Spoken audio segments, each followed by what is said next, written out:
I'd heard stories about it. A retreat road down in Cochrane, Alberta.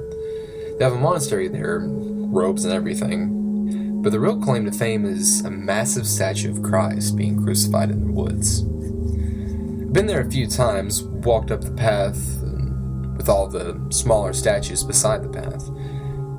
There was a baby, a group of people reaching towards Jesus, all those things finally culminating in his 20-foot tall cross with Jesus hanging from it.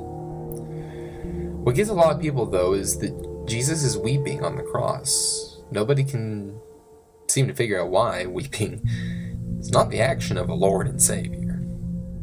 Never. It's unthinkable.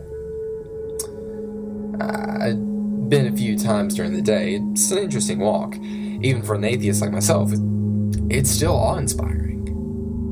I happen to notice the lights, though, beneath all the statues. I asked around, and they do light up the path at night, so I asked if I could come back then. They told me that the path would be closed. No one would tell me why.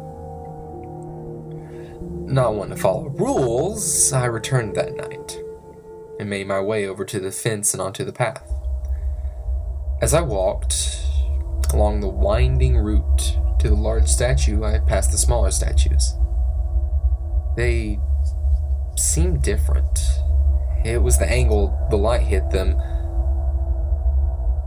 But the statue of the baby, its eyes were all sunken in, and the shadows seemed to make its fingers and claws. The statue of the people reaching towards Jesus, they looked dead. Reaching towards Jesus with the shadows casting a look of horror on his face. Something about them really unsettled me. But it was on a deeper level than just what they depicted now. I reached the statue of Jesus and gazed up at his face. I stood there for what felt like hours, just wondering why he was weeping. What for? What cause?